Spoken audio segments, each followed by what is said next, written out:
जय श्री कृष्णा। एक बार फिर स्वागत है आपका आपके अपने चैनल पर जिसका नाम है सनातन संघ। मित्रों, आज हम अपने दूसरे अध्याय के 2 श्लोक का ज्ञान प्रस्तुत करने जा रहे हैं जो संजय द्वारा कहे गए हैं। तो आइए सुनते हैं। संजय उवाच एवं उक्त्वा हृषिकेशं गुडाकेश परंतप न योत्स्य इति गोविंदम उक्त्वा तुष्णिन बभूव। संजय ने कहा, इस प्रकार कहने के बाद शत्रुओं को दंडित करने वाले गुडाकेश ने ऋषिकेश को संबोधित किया, गोविंद, मैं युद्ध नहीं करूंगा, और चुप हो गया। धृतराष्ट्र को सुनाते हुए बुद्धिमान संजय उन व्यक्तित्वों के लिए बहुत उपयुक्त नामों का उपयोग करते हैं जिनका वे उल्लेख करते हैं।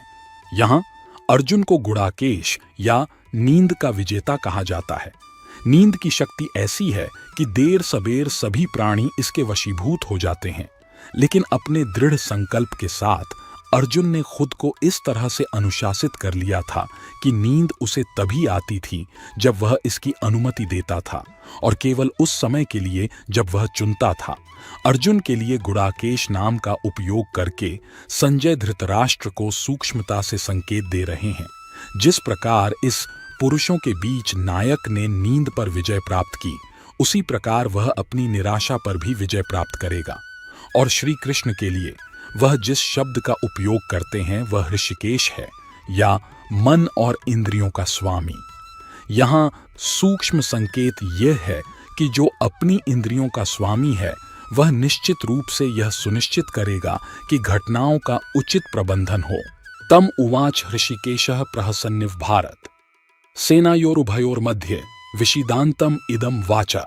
हे धृतराष्ट्र, उसके बाद दोनों सेनाओं के बीच में श्री कृष्ण ने मुस्कुराते हुए दुख से पीड़ित अर्जुन से निम्नलिखित शब्द कहे।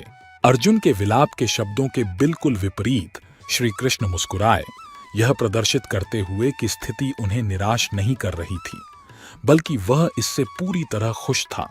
ज्ञान रखने वाला व्यक्ति सभी स्थितियों में इसी प्रकार का संभाव प्रदर्शित करता है।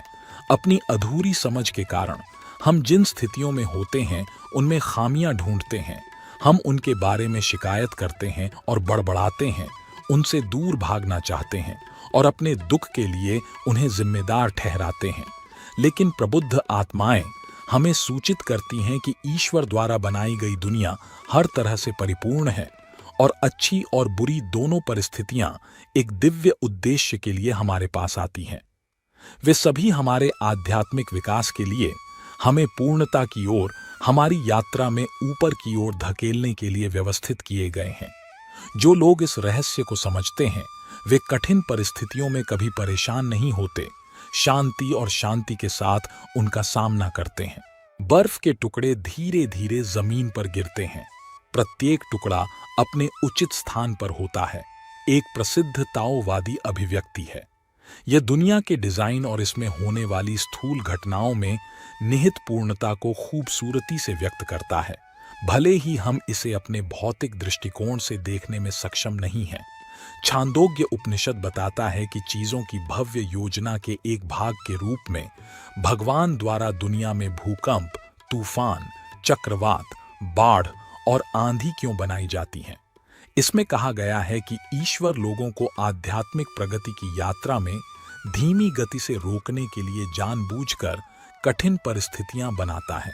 जब लोग आत्मसंतुष्ट हो जाते हैं तो एक प्राकृतिक आपदा आती है जिससे आत्माओं को इससे निपटने के लिए अपनी क्षमताओं पर दबाव डालना पड़ता है, जिससे उनकी प्रगति सुनिश्चित होती है। हालांकि यह ध्यान दिया जाना चाहिए कि यहाँ जिस प्रगति की बात की जा रही है वह भौतिक विलासिता की बाहरी वृद्धि नहीं है, बल्कि जीवन काल की निरंतरता में आत्मा की गौरवशाली दिव्यता का आंतरिक प्रकटीकरण है। तो मित्रों, आशा है कि आपको इस अध्याय के 2 श्लोक का ज्ञान प्राप्त हो गया होगा। और अगर आपको वीडियो पसंद आया है तो वीडियो को लाइक और शेयर करें और साथ ही अपने इस चैनल को सब्सक्राइब करें।